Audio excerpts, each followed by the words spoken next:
Hey guys, tonight we're diving into the raw, unfiltered world of medieval sex. Yup, what it was really like to get intimate in the Middle Ages. Picture this. You're sprawled on a lumpy straw mattress, the air thick with the scent of damp wool and last night's stew, while a draft sneaks through the cracked shutters.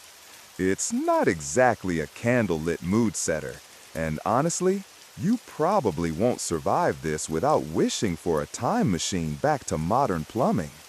So, before you get comfortable, take a moment to like the video and subscribe, but only if you genuinely enjoy what I do here. Drop a comment with your city and local time. I'm curious where you're listening from tonight. Now, dim the lights, maybe turn on a fan for that soft background hum, and let's ease into tonight's journey together. You're in a medieval bedroom, and it's not what you're imagining. No plush pillows or silky sheets here. Instead, you're sinking into a sack stuffed with straw, maybe feathers if you're lucky, but it's crawling with fleas that bite like tiny demons. The room's shared. Your whole family, maybe a servant or two, snoring away on pallets or crammed into the same creaky bed frame. Privacy? Forget it. The concept barely exists. You're lucky if a thin curtain separates you from your cousin's midnight coughing fit. Mainstream history tells us beds were often a status symbol. Nobles flaunted carved oak frames, while peasants made do with whatever kept them off the dirt floor. But even the rich couldn't escape the itch of bed bugs or the chill of stone walls. Now, here's a quirky tidbit. Some medieval folks believed sleeping too softly made you weak, so they'd choose hard boards over cushy bedding to toughen their souls. Imagine picking splinters over comfort to prove your grit. Historians still argue whether this was widespread or just a monkish quirk to avoid sinful luxury. Either way, you're not getting cozy tonight. The mattress crackles beneath you, and every shift sends a puff of musty straw dust into your nose. You try to ignore the faint scratching of vermin in the dark, but it's no use. Sleep feels like a battle, and intimacy? Well, that's a logistical nightmare. Let's talk about the bed itself. It's not just a place to crash. It's where life happens. You eat, pray, give birth, and yes, get intimate, all in this one creaky rectangle. The bed's ropes, if you've got them, sag under the weight, so you're constantly rolling into the center, whether you want to or not. Romantic, right? Except when your mother-in-law's asleep 2 feet away. Joking aside, this setup made sneaking a private moment nearly impossible. You're whispering sweet nothings, hoping the kids don't wake up, or worse, the neighbors not eavesdropping through the thin wattle and daub walls. Sound carries, and gossip spreads faster than lice in a village. Then there's the smell. You're surrounded by the funk of unwashed bodies, smoky hearths, and maybe a chamber pot. You're still tangled in that scratchy medieval bed. But now let's step out into the grimy reality of daily hygiene, or the lack of it. You wake up, already itching from last night's flea bites, and realize there's no hot shower waiting. Water's a pain to fetch, and soap? It's a luxury, often just a gritty lump of animal fat and ash that stinks worse than you do. Bathing's not a daily ritual. It's a rare event, maybe once a month if you're fancy. Most folks just splash their face and hands from a basin, leaving the rest of their body to marinate in its own funk. Mainstream history notes that public bathhouses existed in some towns, especially early in the Middle Ages, But they're not the spa day you're picturing. Think crowded, lukewarm tubs shared by strangers, with water that's more soup than bath by the end of the day. Here's a quirky tidbit. Some medieval people used urine as a cleaning agent, believing it could whiten teeth or scrub laundry. Yes, you're grimacing, and so am I, but they swore by it. Historians still argue whether this was common or just a desperate peasant hack passed down through grim folklore. Either way, you're not reaching for that jug under the bed to freshen up. You're stuck with a damp cloth, maybe some herbs if you're lucky, trying to wipe away the grime of a world without plumbing. The air's heavy with the scent of smoke, sweat, and whatever's rotting in the corner. Cleanliness feels like a dream you can't quite reach. Let's talk about your body. You're probably caked in dirt from yesterday's chores, hauling wood, tending livestock, or trudging through muddy streets. Your clothes, worn for days or weeks, are stiff with grease and dust. Washing them's a chore, so you don't bother unless the stench starts turning heads at church. And your hair? It's a nest of oil and tangles, maybe home to a louse or two. Joking lightly, if you think your bedhead's bad now, try waking up with a scalp that's practically a wildlife preserve. You might braid it to keep the critters at bay, but that's about as glamorous as it gets. Your teeth are another story. No toothbrush, no minty paste, just a twig or a cloth if you're diligent. Some folks chew on fennel seeds for fresher breath, but it's like putting a bandage on a broken leg. Dental care.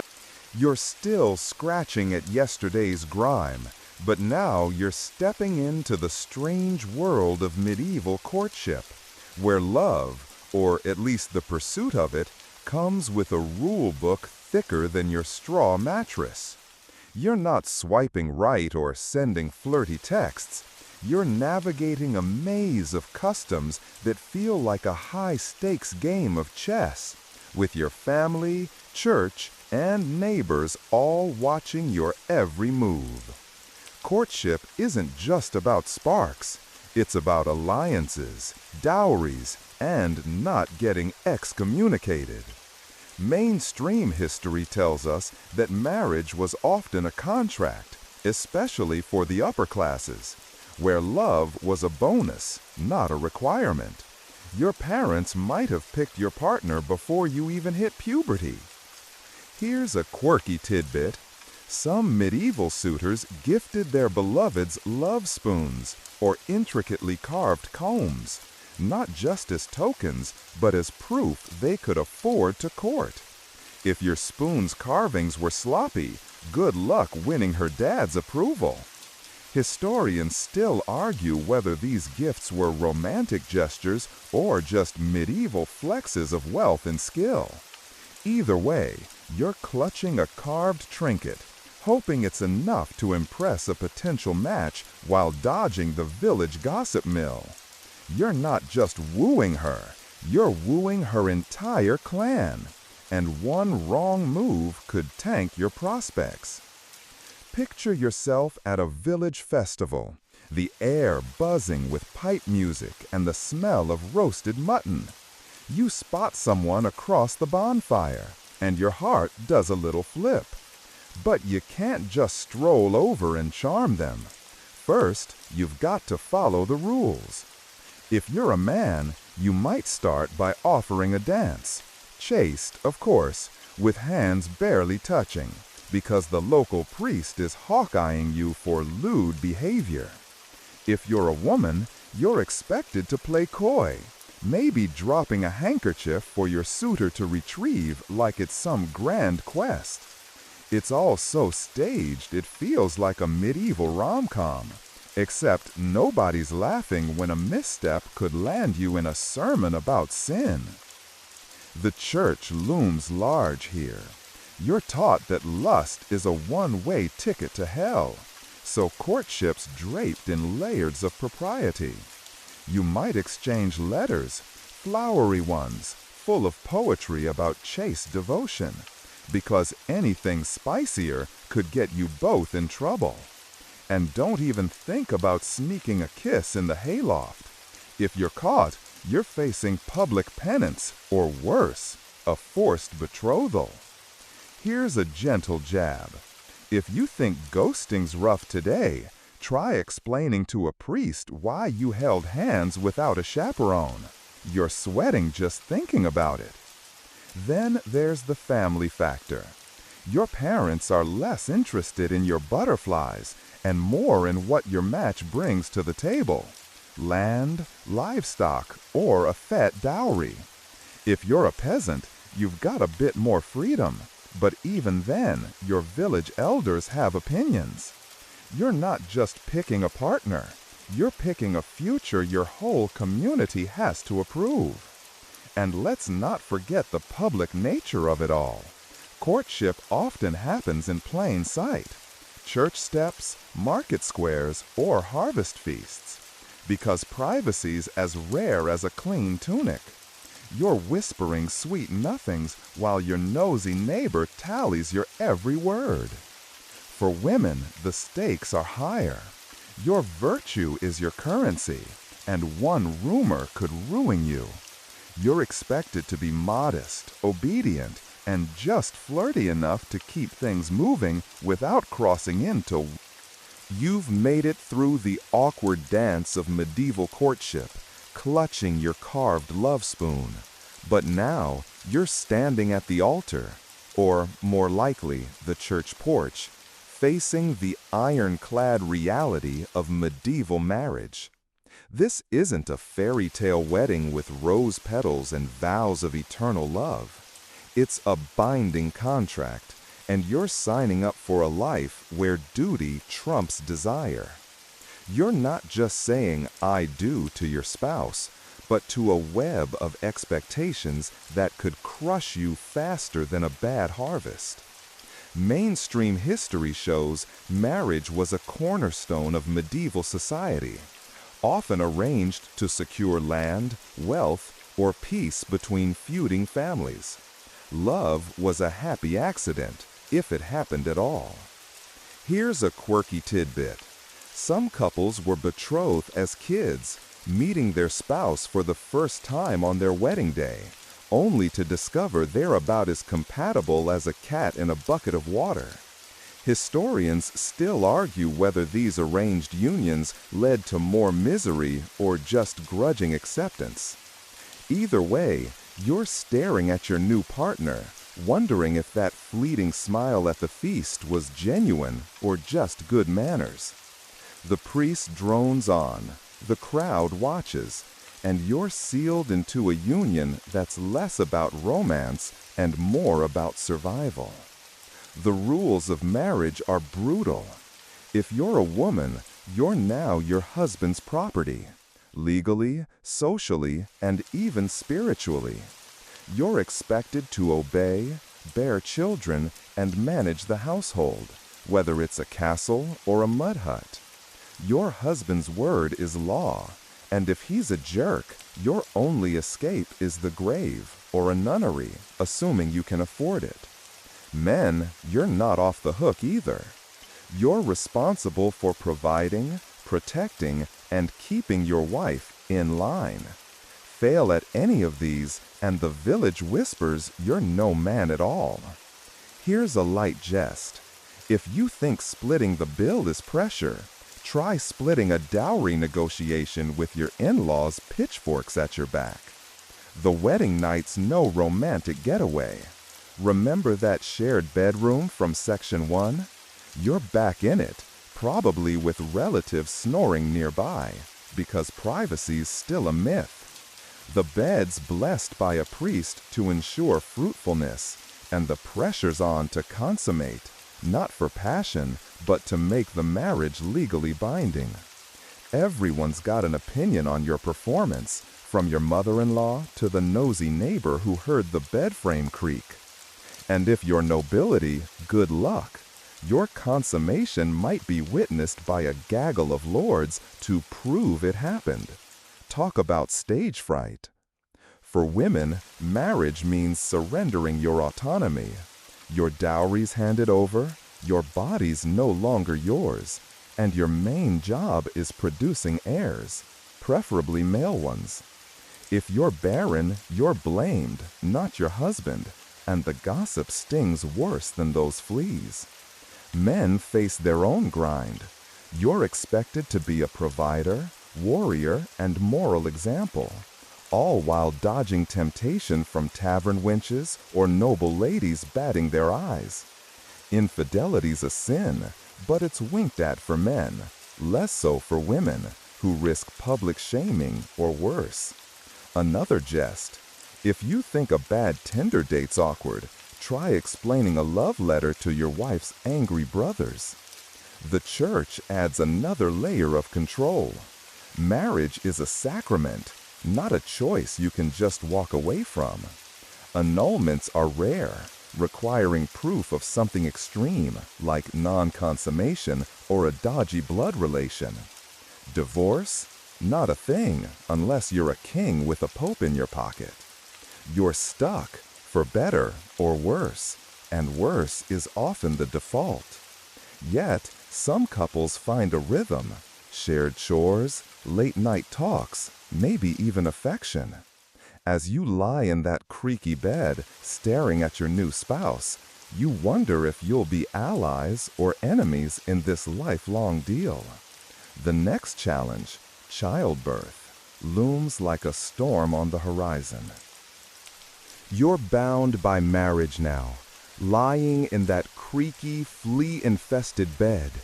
But the weight of what comes next hits harder than a winter chill: childbirth. If you're a woman, you're facing one of the most dangerous moments of medieval life, where survival feels like a coin toss. Every pregnancy carries the shadow of death, not just for you, but for the baby too. You're not heading to a sterile hospital with epidurals. You're in a dim room surrounded by midwives, maybe a priest, and a whole lot of prayers. Mainstream history confirms childbirth was a leading cause of death for women, with estimates suggesting up to 1 in 5 didn't survive labor or its aftermath due to infection or complications. Here's a quirky tidbit. Some midwives used charms, like tying an eagle's feather to your thigh, believing it would ease labor pains. Spoiler, it didn't. Historians still argue whether these rituals were genuine beliefs or desperate placebos in a world without medical science. Either way, you're gripping the bed frame, sweat-soaked, as the midwife chants something about saints while your mother-in-law burns herbs that smell like regret. The air's thick with smoke and fear, and you're praying to make it through the night. Labor's no gentle process. You're squatting or lying on a straw pallet, maybe a birthing stool if you're wealthy, with no pain relief except maybe a swig of ale or a chewed willow bark that does little to dull the agony. The room's crowded. Neighbors, relatives, and midwives all have a role, but their help often feels like chaos. They're boiling water, muttering prayers, and arguing over whether the moon's phase means a boy or a girl. If things go wrong, and they often do, there's no C-section, no antibiotics. A breech birth or heavy bleeding could end you, and the baby's odds aren't much better. Infant mortality so high, you're already steeling yourself for heartbreak. If you're a man, you're likely banished to the doorway, pacing and listening to your wife's cries. You're useless here, expected to pray or fetch more wood for the fire, but the weight of responsibility sits heavy. If she dies, you're left with grief and maybe a motherless child. If the baby dies, you both carry the loss. And here's a grim jest. If you think waiting for a pizza delivery stressful, try waiting to hear if your wife and child survived the night. The community's watching too. Your family's legacy depends on a healthy heir, especially if you're landed gentry. The church looms over this too. You're taught that labor pains are Eve's curse, a divine punishment you just have to endure. Some priests even discourage certain remedies, claiming they defy God's will. Yet you're clutching a saint's relic, hoping it's not a scam sold by a shady pilgrim. Superstition mixes with desperation. Amulets, prayers, even tying a birthing girdle around your waist to ward off evil spirits. None of it feels like enough when the midwife's face turns grim. And if you're poor, you've got even less. Just a neighbor with some herb lore and a whole lot of hope. Surviving childbirth doesn't mean you're in the clear. Puerperal fever, or childbed fever, stalks new mothers. And without hygiene, remember that urine-soaked world from Section 2?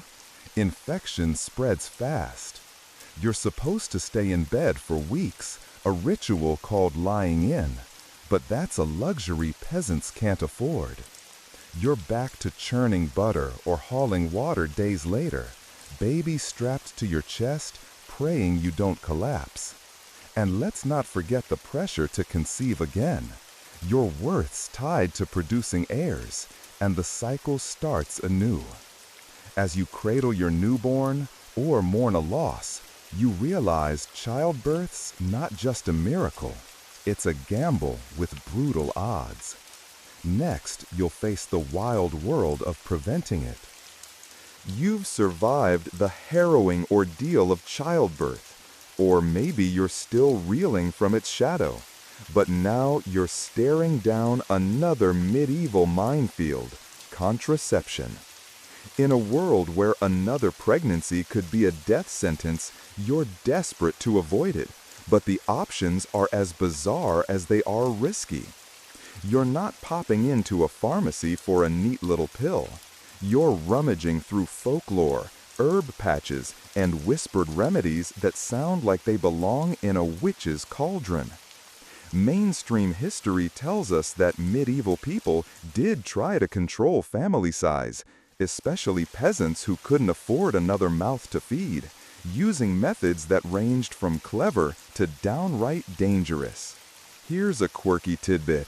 Some women swore by wearing a weasel's testicles as an amulet to ward off pregnancy. Yes, you heard that right.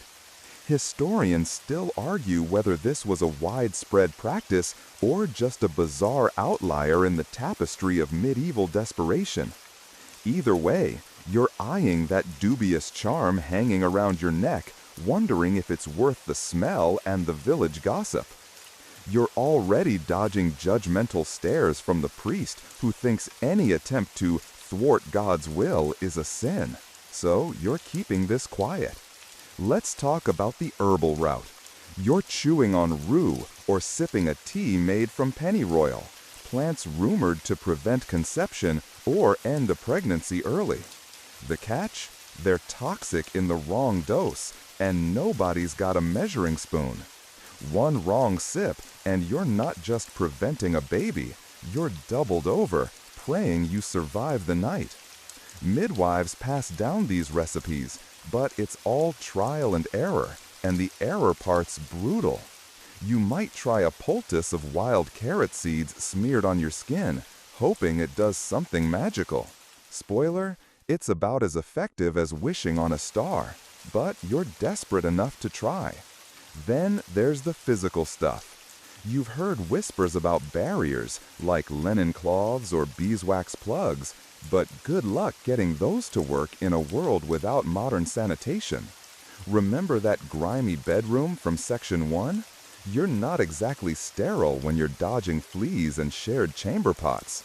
Some couples try coitus interruptus, but that requires trust and timing, and with your in-laws snoring nearby, timing's not your strong suit.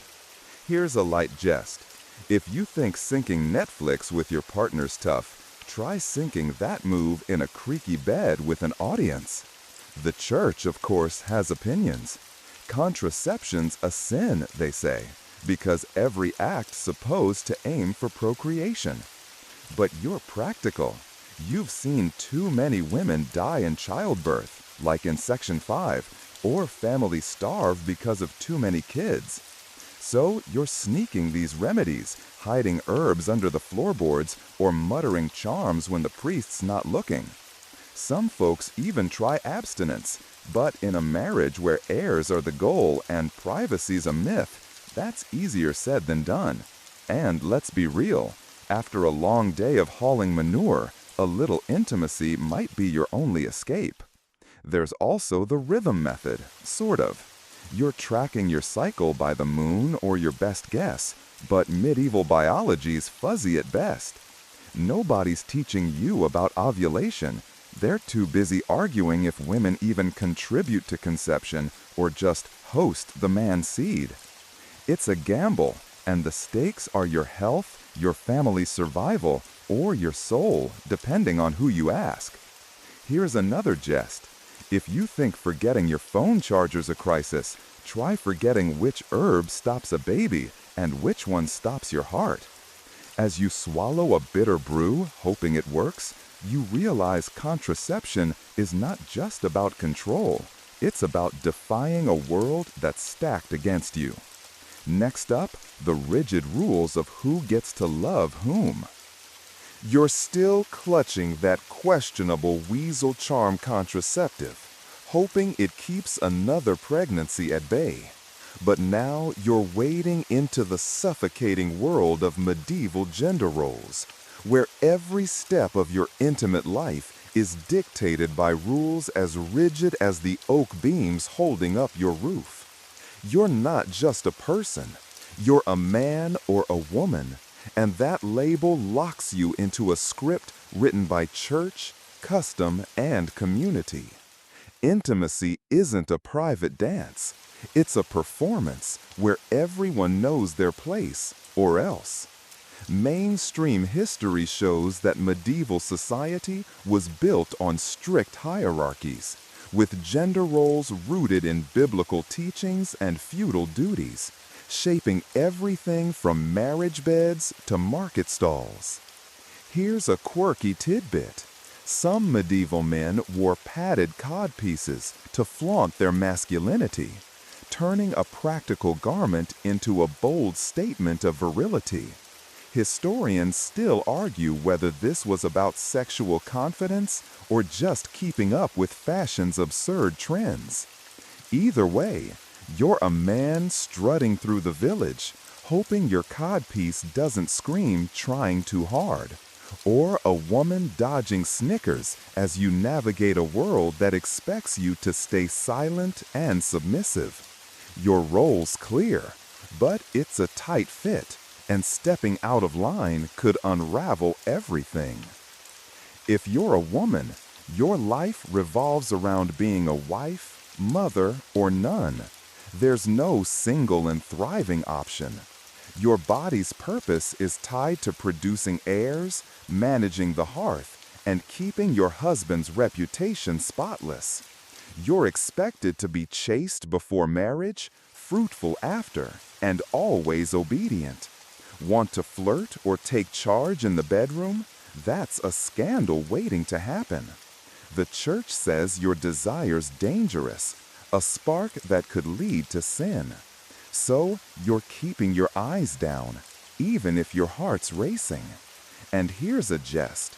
If you think mansplaining's bad now, try having your priest explain why your soul's weaker because Eve ate that apple. Men, you're not exactly free either. You're the provider, protector, and patriarch, expected to radiate strength and control. Your masculinity's measured by your ability to sire sons, defend your honor, and keep your wife in check. Showing tenderness? That's a risk. Too much, and you're mocked as soft. Your role in intimacy is to lead, but not too eagerly, lest you seem lustful. The pressure's constant and failure's public. You're proving yourself not just to your wife, but to every neighbor who's got an opinion. Another jest. If you think a bad Yelp review stings, try having your manhood judged by a tavern full of drunk farmers. The church reinforces these roles like a hammer on an anvil. Men are the head, women the body, and deviations heresy. Sermons paint women as temptresses, men as warriors against sin, leaving little room for nuance. Yet you're human, and those sparks of desire don't always follow the script. Some women wield influence through cunning or charm, running households like generals while playing the dutiful wife. Some men find quiet ways to share power, even if it's just a glance across the firelight. These cracks in the system are where intimacy lives, but they're dangerous. One rumor of unnatural behavior, and you're facing shaming or worse. Class adds another layer. If you're a peasant, gender roles loosen slightly. You and your spouse work side by side in the fields, sharing the grind. But among nobles, the rules tighten. A lady's chastity is her family's honor, and a lord's virility is his legacy. You're caught in a web of expectations, where every touch, every whisper carries weight. As you lie in that lumpy bed from Section 1, you feel the invisible walls of gender pressing in, shaping how you love, how you fight, how you survive. It's a world where roles are rigid, but desires messy, and that messiness leads to the church's tangled role in what comes next. You're still navigating the tightrope of gender roles, feeling the weight of every expectation. But now you're stepping into the shadowy world of the medieval church, where vows of celibacy clash with human nature in ways that make your head spin. The church isn't just a building, it's the heartbeat of medieval life, dictating what's holy and what's sinful, especially when it comes to sex. You're looking to the clergy for guidance, but their own tangled lives reveal hypocrisy that's hard to ignore. Mainstream history confirms that the church demanded celibacy from priests and monks after the 11th century, but enforcing it was like trying to herd cats in a thunderstorm. Good luck. Here's a quirky tidbit. Some monks were caught brewing potions to curb their desires, like drinks laced with saltpeter, believing it would douse their urges. Historians still argue whether these concoctions were common or just desperate myths among cloistered men.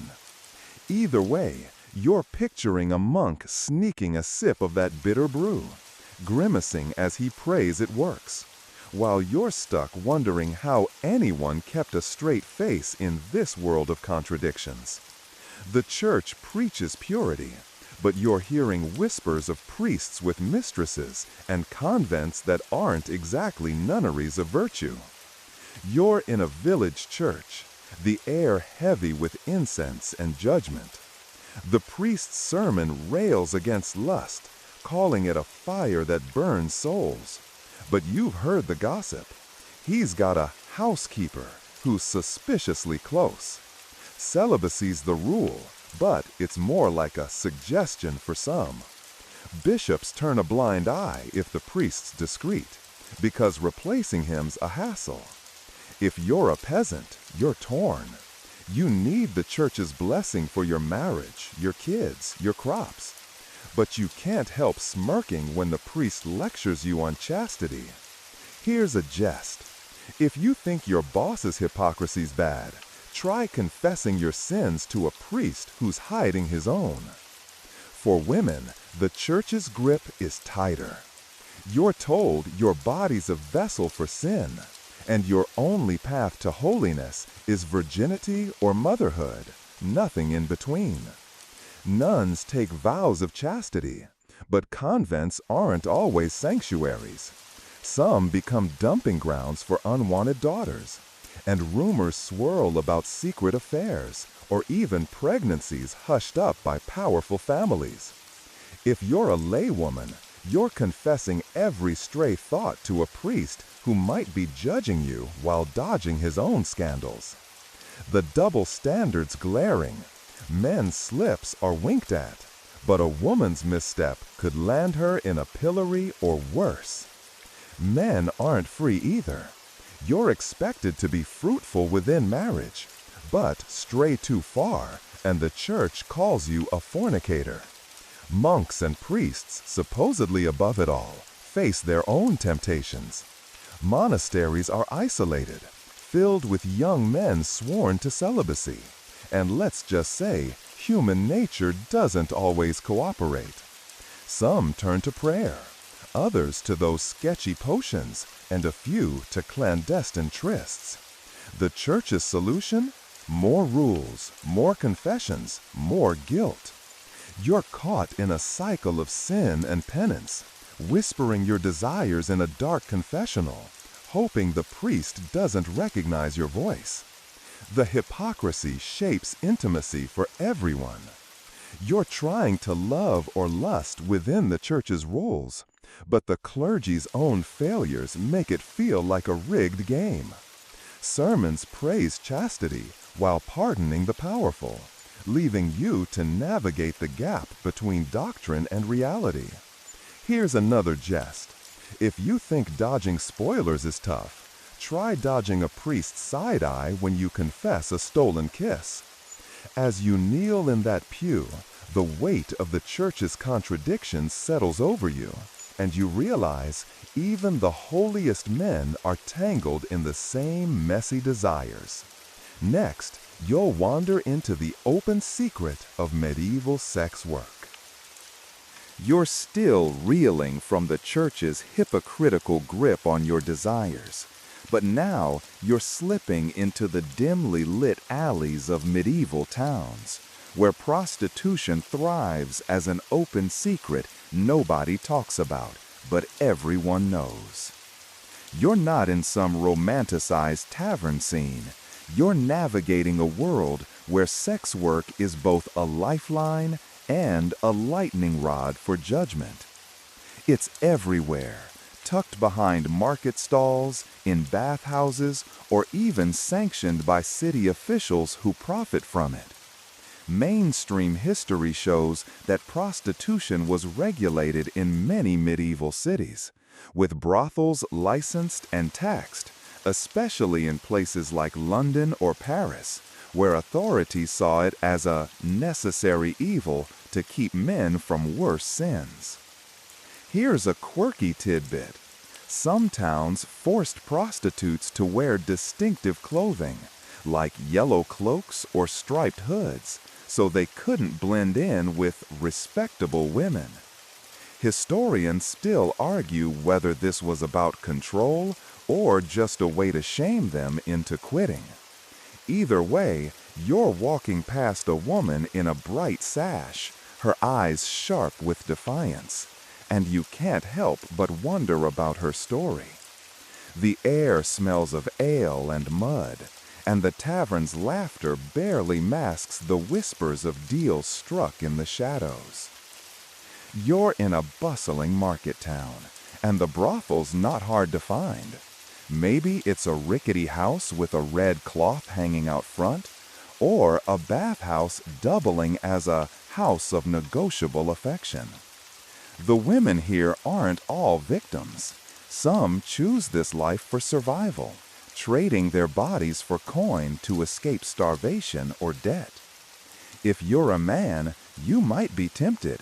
Sailors, merchants, even priests slip through these doors, seeking what marriage or vows deny them.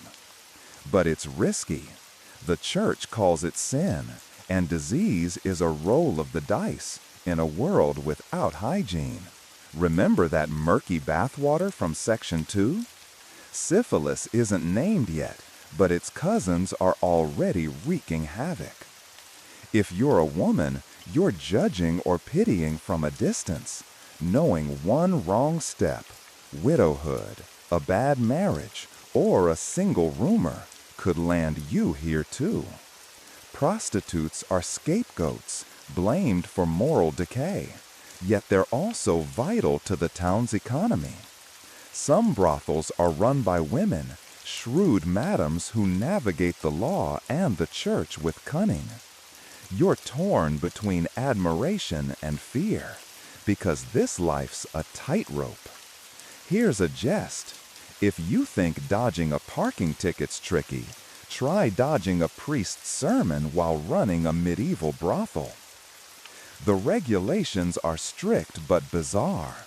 Some towns limit where prostitutes can work, banning them from respectable streets.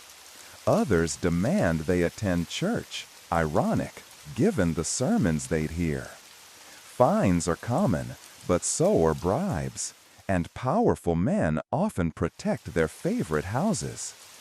If you're a sex worker, you're paying taxes to the city and tithes to the church, all while dodging raids or jealous wives. The hypocrisy's thick. Society condemns you, but depends on you. And if you're a client, you're juggling guilt, desire, and the fear of getting caught, because a public shaming's worse than a flea-infested bed. The dangers are real. Disease, violence, and betrayal lurk in every encounter. A client might turn abusive, or a neighbor might snitch to the authorities. Yet there's resilience here too. Women forming tight-knit communities, sharing tips on clients or dodging the law. You're struck by the contrast, the church's lofty rules from Section 8 versus this gritty reality where survival trumps salvation. As you leave the alley, the weight of those yellow cloaks lingers, a reminder that desire's never simple in this world. Next, you'll risk everything in the dangerous game of adultery. You've just slipped out of the shadowy world of medieval prostitution, still hearing the tavern's hum. But now you're treading into an even riskier game: adultery. In a society where marriage is a sacred contract and the church watches your every move, straying from your vows is like playing chess with a dragon. One wrong move and you're toast. You're not just risking your heart, you're risking your reputation, your family, and maybe your life. Mainstream history tells us that adultery was a serious crime, often punished by public shaming, fines, or worse, especially for women, who faced harsher consequences than men in the eyes of both law and church. Here's a quirky tidbit. Some medieval courts used hot iron trials to test an adulterer's guilt. Carry a red-hot bar a few steps without burning, and you're innocent. Historians still argue whether these trials were common or just dramatic scare tactics to enforce morality. Either way, you're stealing a glance at someone who's not your spouse, your heart pounding as you weigh the thrill against the terror of getting caught. The village is small, eyes are everywhere, and that creaky bed from Section 1 isn't exactly built for secrecy. Picture yourself at a harvest feast, the air thick with the scent of fresh bread and ale. Across the fire, someone catches your eye. A merchant's sly smile, a neighbor's lingering touch. You're married, bound by the rigid rules of Section 4, but desire doesn't care about vows. Maybe your marriage was arranged, and your spouse feels more like a business partner than a lover. Or maybe you're just human, craving a spark that's missing in that flea-infested bed. Either way, acting on it is a gamble.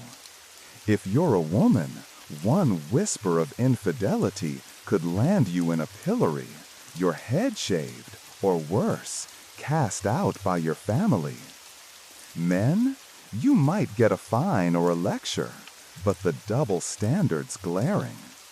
The church is your biggest hurdle. Adultery's a mortal sin, and confession's your only shot at redemption.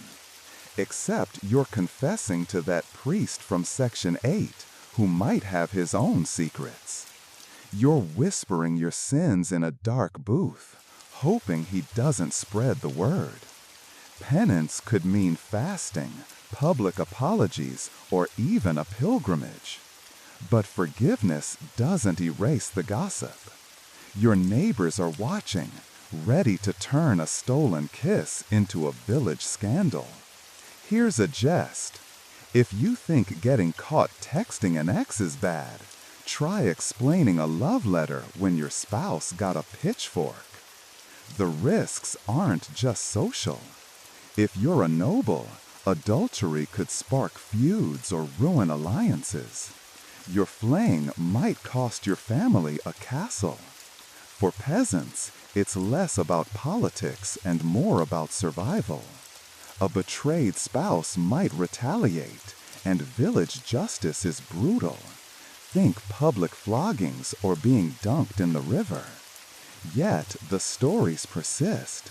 Secret trysts in barns, notes hidden in market baskets, or midnight meetings by the mill. Love or lust finds a way, even under the church's glare.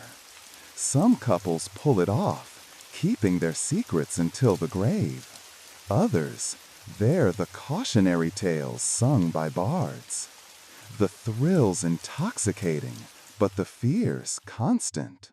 You're dodging suspicious glances, inventing excuses for late-night walks, and praying the neighbor's dog doesn't bark when you sneak out. Every creak of the floorboards feels like a betrayal waiting to happen. And let's not forget disease. Those brothel risks from Section 9 apply here too, with no condoms or clinics to save you.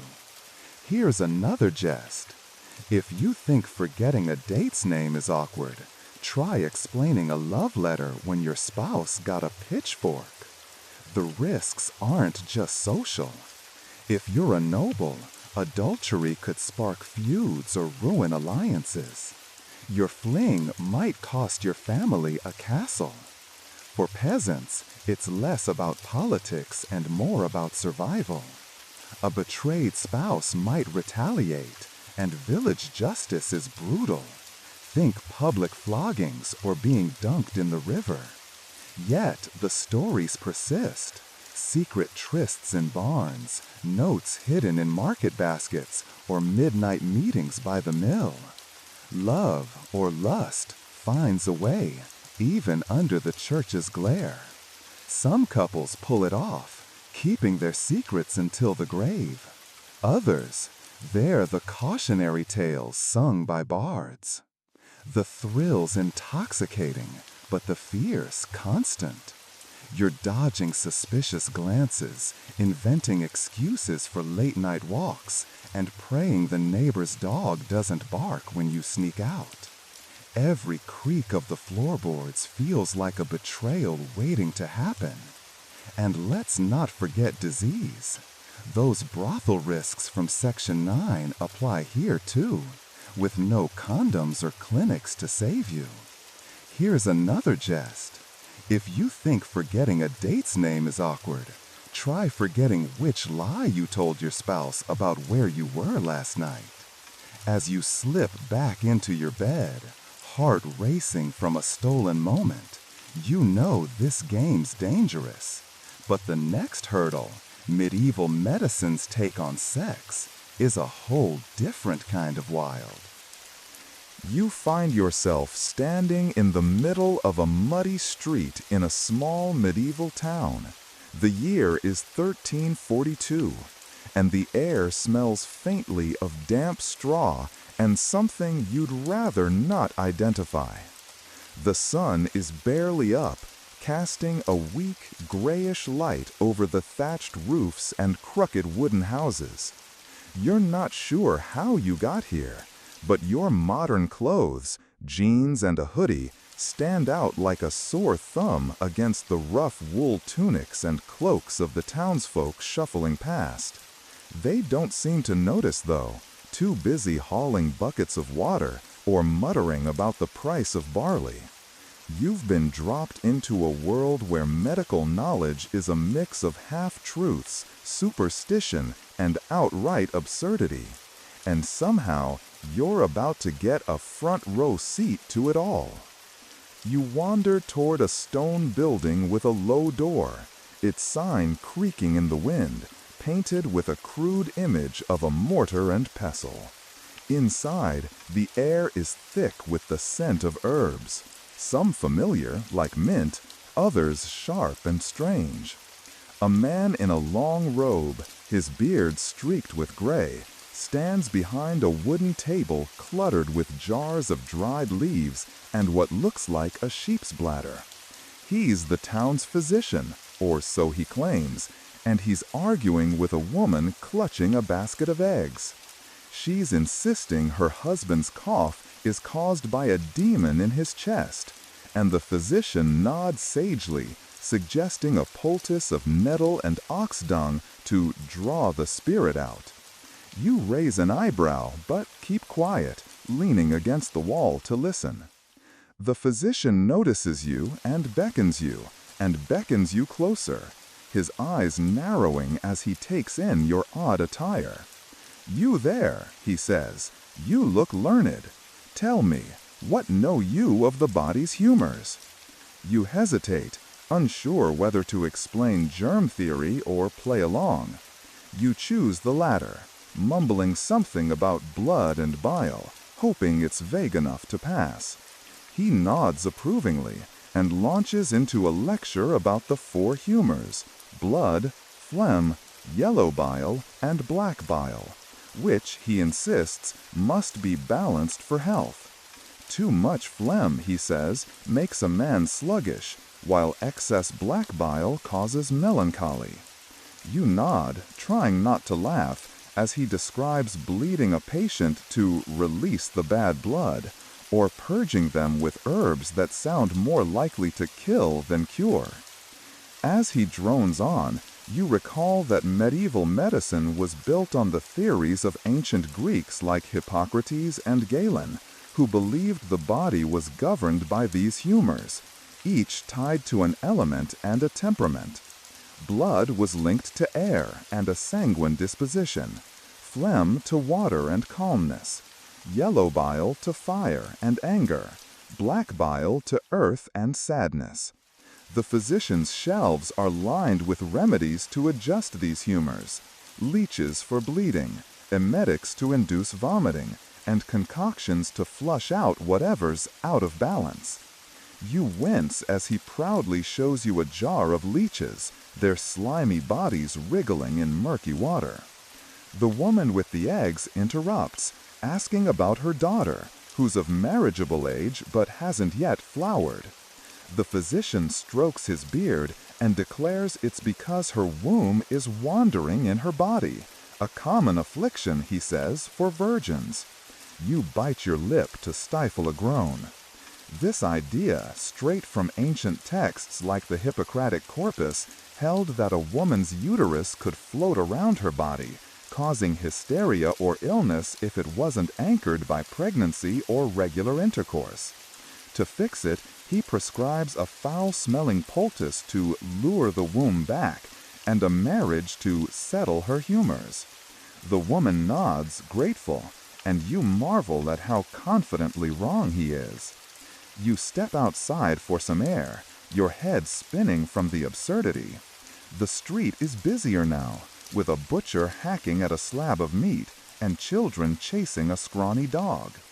You overhear two men arguing about a local knight who's been impotent since a jousting accident.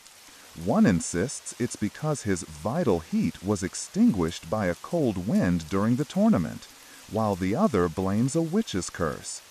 You know better, probably a nerve injury or trauma, but in this world such explanations don't exist. Medieval texts like those of Avicenna claimed male potency depended on vital spirits and heat, with cold or wet humors sapping a man's strength. Treatments often involved spicy foods or herbs like mandrake to reignite the body's fire. You shudder at the thought of what they do with mandrake root, known as much for its hallucinogenic properties as its supposed aphrodisiac effects. A woman approaches you, her face pale and drawn. She's heard you are in the physician's shop and assumes you're a healer. She whispers about her son, who's been feverish for days. You ask for symptoms, sweats, chills, a rash, and realize it sounds like typhus, common in cramped, unsanitary towns like this. But when you suggest clean water and rest, she looks horrified. Water, she says, that'll chill his blood and worsen the fever. You try to explain that dehydration is dangerous, but she's already backing away, muttering about fetching the priest to pray over him. Medieval folk believed water could unbalance the humors, especially during illness, and preferred ale or wine, even for children. You sigh, knowing you can't change her mind. The day drags on, and you find yourself at the town square, where a crowd has gathered around a traveling barber surgeon. He's a wiry man with a stained apron, brandishing a set of rusty tools. He's about to amputate a farmer's infected finger, and the crowd watches with grim fascination. You notice he doesn't wash his hands or tools, and there's no anesthetic beyond a swig of ale for the patient. The barber surgeon mutters about laudable pus, a medieval belief that pus was a sign of healing, not infection. You know this is wrong. Pus often meant sepsis. But the crowd cheers as he hacks off the finger, blood splattering the dirt. The farmer, pale but stoic, is wrapped in a cloth and sent off with a salve of honey and herbs. Surprisingly, honey has antibacterial properties, one of the few things they got right, though they didn't know why. As evening falls, you sit on a bench outside a tavern, the chatter of the townsfolk blending into a dull hum. You think about the medical texts of the time, Galen's works, translated and revered, or Hildegard of Bingen's herbal remedies, which mixed practical knowledge with mysticism. They were trying, you admit, working with what they had. No microscopes, no germ theory, just observation and guesswork. Sex and reproduction were especially murky, with beliefs like the two-seed theory, where both men and women contributed seed to conception, or the idea that a woman's pleasure was necessary for pregnancy. These ideas shaped everything from marriage laws to medical treatments, often with disastrous results. Your eyes grow heavy as the tavern's warmth seeps through the window. The physician's voice echoes in your mind, droning about humors and wandering wombs. You picture leeches and rusty scalpels, the smell of ox dung and herbs, the earnest faces of people clinging to theories that seem laughable now. The world feels distant, the sounds of the town fading into a soft, monotonous rhythm. You're drifting, carried away by the sheer tediousness of it all, the endless cycle of misunderstanding and misplaced trust, in a world where medicine was more art than science, more hope than fact. Sleep creeps in, heavy and inevitable, as the medieval town dissolves into darkness. You stand in the dim light of a medieval marketplace, the year 1378, surrounded by the clamor of hawkers and the scent of wood smoke and overripe fruit. Your modern sneakers are caked in mud, and your jacket draws curious glances from passers-by in their coarse tunics and cloaks. Somehow, you've landed in this bustling town, where the air hums with whispers of potions, charms, and old wives' tales promising to kindle desire. You're not sure why you're here, but the townsfolk seem to think you're a traveler with coin to spend, and they're eager to sell you their wares. A woman with a weathered face and a basket of roots beckons you to her stall. Her voice is low, conspiratorial, as she offers you a gnarled mandrake root, its shape vaguely human, wrapped in a scrap of cloth. "For love," she whispers, claiming it was dug up under a gibbet at midnight when its powers are strongest. You recall that medieval folk believed mandrake, tied to fertility and magic, could spark passion if steeped in wine or worn as an amulet. You hesitate, knowing its hallucinogenic properties could do more harm than good, but you nod politely and move on, her words fading into the market's drone. Next, a wiry man with a stained apron calls you over to a table laden with vials and jars. He's a self-proclaimed apothecary, his fingers stained green from grinding herbs. He thrusts a small bottle of amber liquid into your hands, insisting it's a potent aphrodisiac, brewed from saffron, cloves, and the bile of a hare. "Stirs the vital heat," he says with a wink, explaining that desire stems from the body's fire, a concept drawn from Galen's humoral theory. You sniff the concoction, wincing at its sharp, bitter scent, and hand it back, mumbling an excuse. He shrugs and moves on to another customer, praising the virtues of powdered stag antler for virility. You wander deeper into the market, your head swimming with the absurdity of it all. A young woman, barely out of her teens, slips you a charm, a small pouch filled with dried rose petals, vervain, and what smells like burnt hair. She claims it must be worn under her shirt, near her heart, to draw a lover's gaze. You smile faintly, remembering how medieval superstitions often tied love to magic. Vervain was thought to bind hearts, while charms were blessed under a full moon for potency. You tuck the pouch in your pocket, more out of pity than belief, and keep walking. The crowd parts for a priest, his robes brushing the dirt as he mutters about sin and temptation. You overhear him scolding a man for seeking unnatural aids for his marriage bed, insisting that prayer and fasting are the only true paths to desire. Yet even the church wasn't above superstition. Texts like those of Hildegard of Bingen blended herbal remedies with divine will, suggesting that certain plants, blessed by God, could aid marital duties. You shake your head, marveling at the contradictions, and duck into a tavern to escape the noise. Inside, the air is warm and thick with the smell of ale and sweat. You sit at a scarred wooden table where a group of men are swapping stories about love potions gone wrong. One claims his cousin drank a brew of oysters and rue, only to spend 3 days vomiting instead of wooing his sweetheart.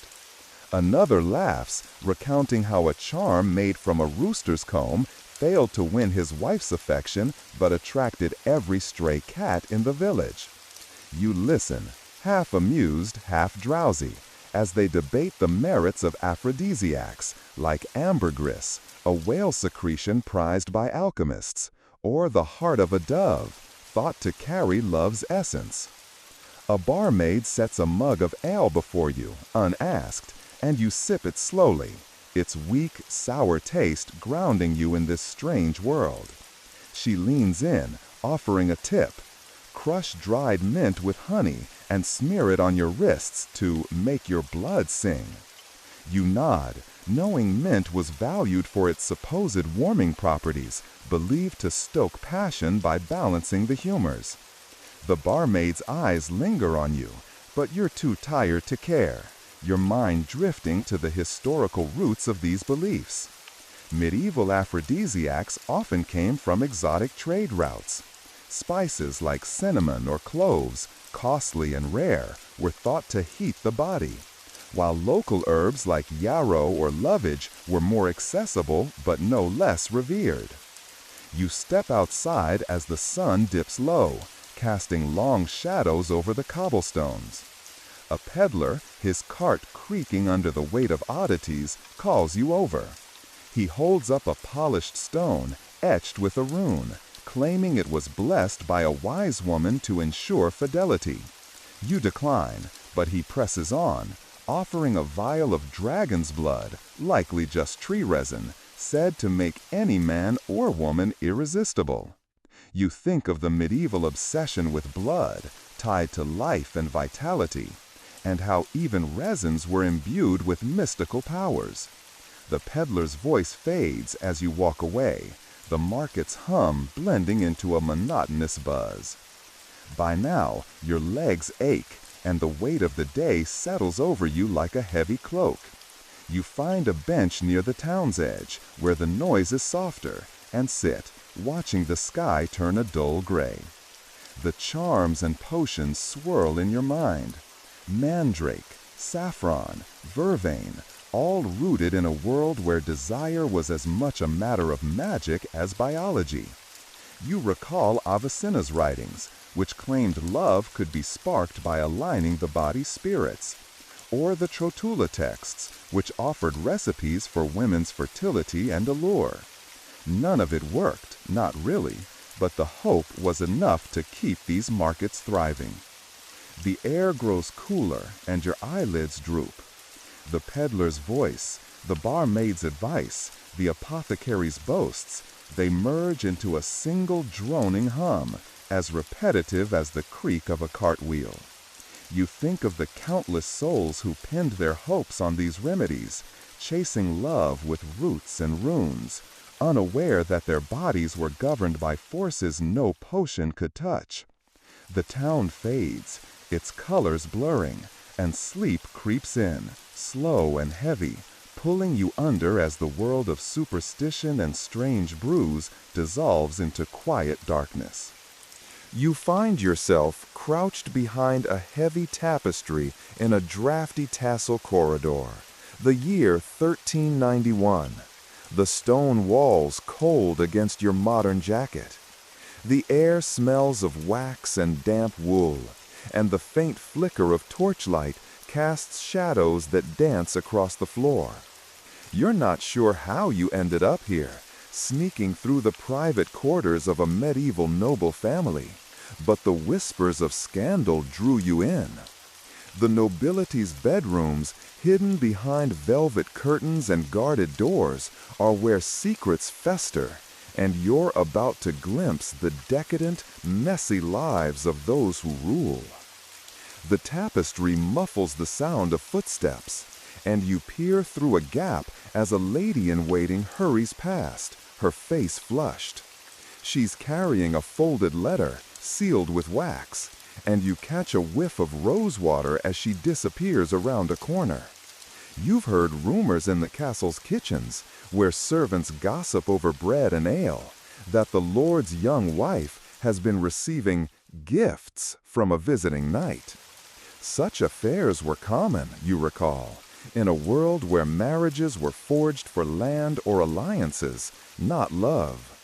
The Roman de la Rose, a popular text, romanticized courtly love, but in practice it often meant clandestine meetings and risky betrayals. You creep forward, your sneakers silent on the rushes strewn across the floor. The corridor leads to a heavy oak door, slightly ajar, and you hear low voices from within. It's the Lord's chamber, and you catch a glimpse of opulence. A four-poster bed draped in crimson silk, furs piled high, a silver goblet glinting on a table. The Lord, a barrel-chested man with a graying beard, is arguing with his steward about a dowry dispute. His wife, barely 20, sits by the fire, her face blank as she stitches a piece of embroidery. You know from overheard chatter that her marriage was arranged to secure a border castle, but the knight's lingering glances at a recent feast have set tongues wagging. You slip back into the shadows as the steward leaves, muttering about the cost of imported spices for the Lord's table. Medieval nobility lived in excess. Banquets with peacock and swan, wines from Bordeaux, silks from the East. But their bedrooms were stages for power plays and scandals. You think of historical tales, Eleanor of Aquitaine, whose rumored affairs shocked Europe, or the accusations against Isabel of France, said to have plotted against her husband. Here, in this castle, the stakes feel smaller, but no less dramatic.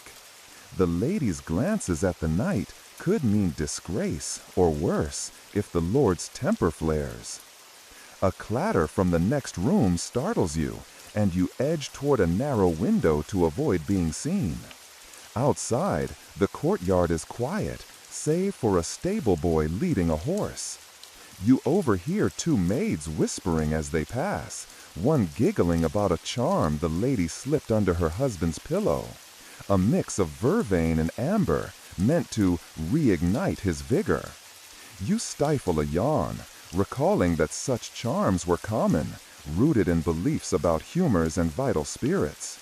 Texts like the Tratula advised women on potions to secure a husband's affection, though they rarely worked.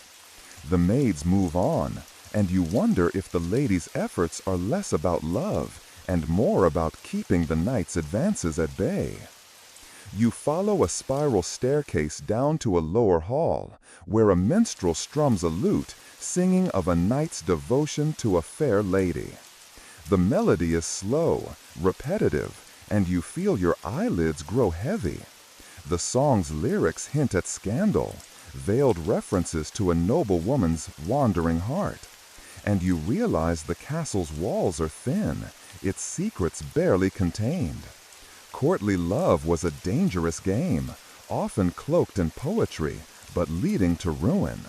Chronicles of the time, like those of Froissart, recount lords banishing knights or locking away wives for less. A sudden shout pulls you from your thoughts. In a nearby chamber, the knight you've heard about stands nose to nose with a squire, accusing him of spreading lies about a late-night meeting in the lady's solar. You duck behind a barrel, your heart thudding, but the argument fizzles as the knight storms off. You know such accusations could lead to duels or worse. Medieval honor was fragile, especially when bedrooms were involved. The Decameron tales, popular in this era, brimmed with stories of cuckolded husbands and cunning lovers, reflecting a reality where fidelity was more ideal than practice. The castle grows quieter as night falls, the torches burning low. You find a nook near the kitchen, where the warmth of a dying fire seeps through the wall. The servant's gossip replays in your mind. The lady's letter, the knight's glances, the lord's suspicions. You think of the era's obsession with lineage. Noble beds were less about passion and more about producing heirs. A barren wife or a straying husband could unravel alliances, as seen in cases like Catherine of Aragon's later struggles. Yet here, the drama feels petty, a cycle of whispers and charms that changes nothing. Your head nods, the fire's crackle blending with the minstrel's distant tune. The castle's scandals, love letters, secret meetings, failed potions seem trivial now, swallowed by the monotony of medieval life. You picture the lady's embroidery, the lord's goblet, the knight's flushed face, all fading into a dull blur. The weight of the day, the endless intrigues, pulls you under. Sleep creeps in, heavy and slow, as the castle's secrets dissolve into the quiet hum of a world where scandal was just another night's work. You stand at the edge of a muddy field in a small village, the year 1365. The air heavy with the scent of damp earth and freshly cut hay. Your modern clothes, jeans and a worn jacket, mark you as an outsider. But the peasants toiling nearby pay you no mind, their heads bent under wide-brimmed hats. You're not sure how you ended up here, but the quiet rhythm of village life draws you in, promising glimpses of the hidden intimacies of common folk, lives rarely recorded in chronicles. Their passions, though less grand than those of nobles, hum beneath the surface, woven into the daily grind of survival. You follow a dirt path to a cluster of wattle and daub cottages, their thatched roofs sagging under the weight of recent rain. A woman kneels by a stream, scrubbing linen with calloused hands.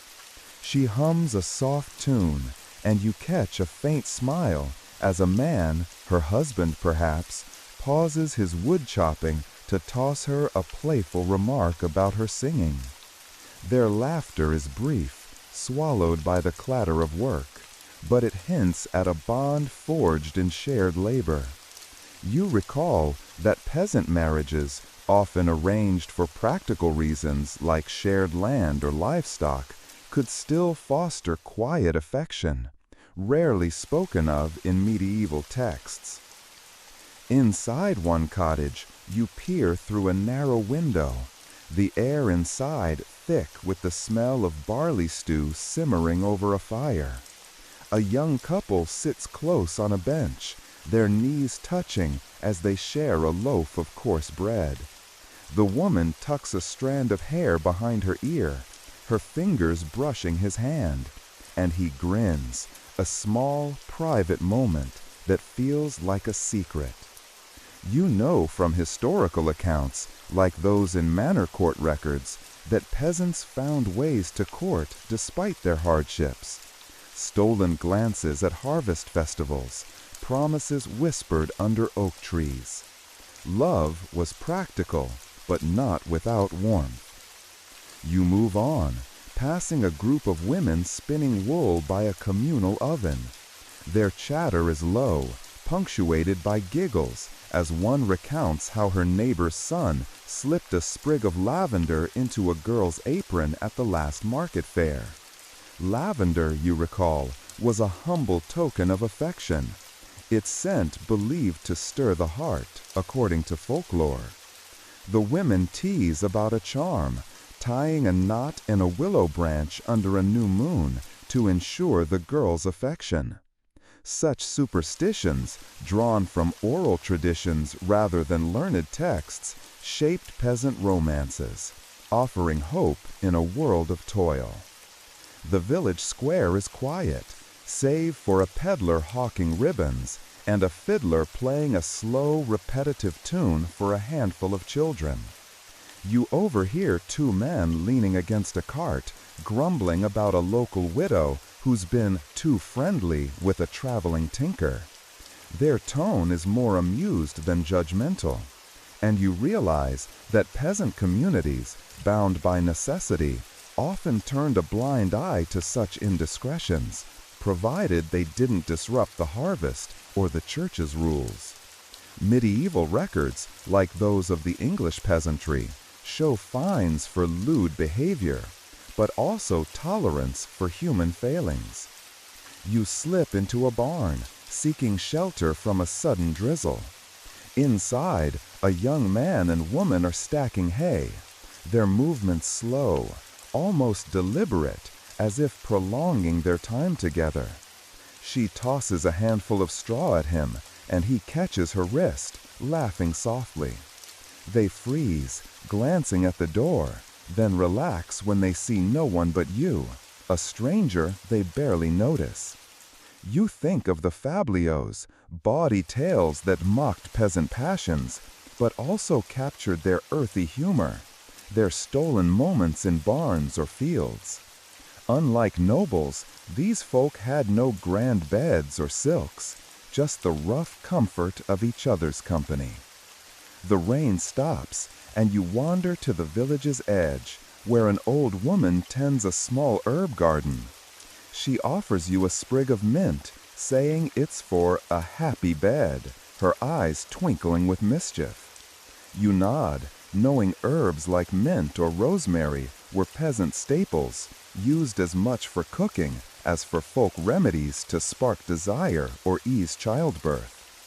Unlike the costly aphrodisiacs of the elite, saffron or ambergris, these were grown in every yard, practical yet imbued with hope. The woman's hands, garnered from years of work, move with care, and you sense a life of quiet devotion behind her words. As dusk settles, you sit on a low stone wall, the village growing still. The fiddler's tune lingers in the air, blending with the creak of a distant water wheel.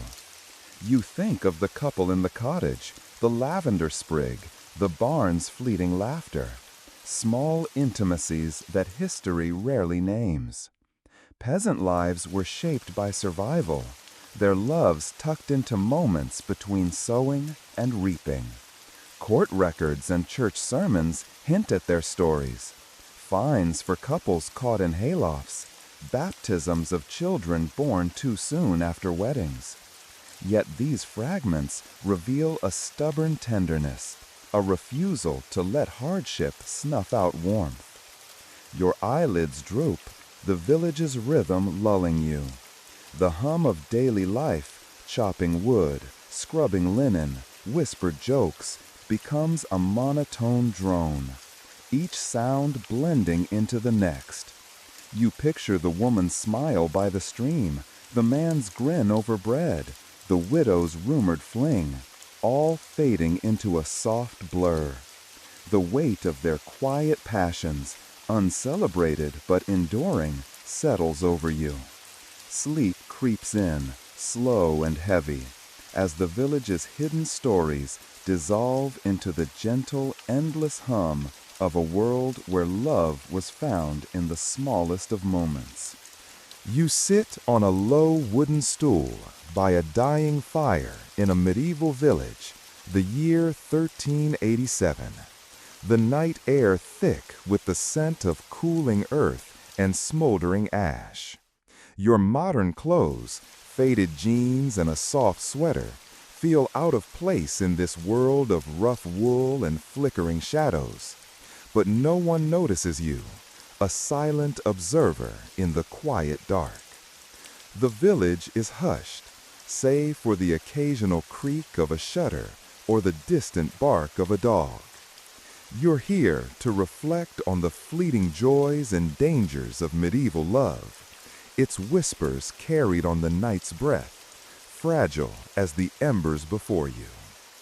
The fire's glow casts faint light on a nearby cottage, where a faint murmur escapes through a cracked window. You strain to hear. A woman's soft laugh, a man's low reply.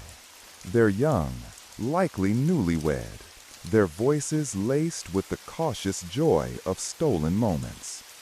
You know from snippets of history, like those in manor rolls or troubadour songs, that love among common folk was often practical, tied to shared work and survival. Yet in these nighttime whispers, there's a tenderness, brief and unguarded, that feels like a secret the day cannot hold. You imagine them lying on a straw pallet, their hands brushing in the dark, unaware of the risks, disease, childbirth, or hunger that could snatch their happiness away. You shift on the stool, the fire's warmth fading, and your thoughts drift to the nobility, whose loves were no less fleeting but far more perilous. In castles not far from here, lords and ladies played dangerous games of courtly love, inspired by tales like Lancelot or Tristan and Isolde. A noblewoman's glance at a knight, a letter slipped through a servant's hands, could spark passion, but also ruin, accusations of adultery, banishment, or worse. You recall historical scandals, like those of Marie of France, whose rumored affairs fueled court gossip, or the deadly consequences of John of Gaunt's liaison with Catherine Swynford. Love for them was a dance on a knife's edge, its joys fleeting against the weight of duty and honor. The village is still now, the couple's voice is gone, and you wander toward the churchyard, where moonlight bathes the uneven stones. A faint breeze carries the scent of yarrow, a herb peasants used in love charms, believing it could bind hearts if tucked under a pillow. You smile faintly, thinking of the superstitions that laced medieval romance: willow knots for fidelity, rose petals for desire. These rituals, rooted in folklore and sometimes in texts like the Trotula, gave hope to lovers, peasant or noble, but offered no shield against the dangers of the time. A woman's pregnancy, celebrated as love's fruit, often ended in death, with childbirth mortality haunting even the wealthy. The Paston letters reveal such losses. Wives mourned in terse lines, their joys buried with them. You pause by a low wall, the stone cold under your hands, and notice a faint carving, a heart crudely etched, perhaps by a lovesick shepherd. It's a small, defiant mark, proof that love persisted despite the grind of medieval life. For peasants, love was squeezed into moments after harvest or during village fairs, where a dance or a shared ale could kindle something lasting. For nobles, it was cloaked in poetry, but shadowed by politics, a fleeting thrill that could cost titles or lives. Both faced the same truth. Love was a spark, bright but brief, easily snuffed out by plague, war, or betrayal. The night grows colder, and you wrap your arms around yourself, the village fading into a blur of shadows. You think of the couple in the cottage, the noblewoman's hidden letters, the shepherd's carved heart, all whispers of love that burned bright, then dimmed. The dangers were ever present: a jealous husband's wrath, a priest's condemnation, a fever that struck without warning. Yet the joys, however brief, left traces, in songs, in charms, in stolen glances that no chronicle fully captured. The Decameron's tales of lovers, cunning or doomed, echo in your mind, their passion a fleeting defiance of fate. Your eyelids grow heavy, the fire's last embers barely glowing. The village's quiet wraps around you, a monotone hum of wind and distant owls, blending with the memory of whispered vows and secret carvings. You see the lovers' faces, blurred and indistinct, their stories dissolving into the night. The weight of their fleeting joys, their unspoken fears, settles over you, dull and heavy. Sleep creeps in, slow and inevitable, as the whispers of medieval love fade into the vast, silent dark, leaving only the soft rhythm of your own breath.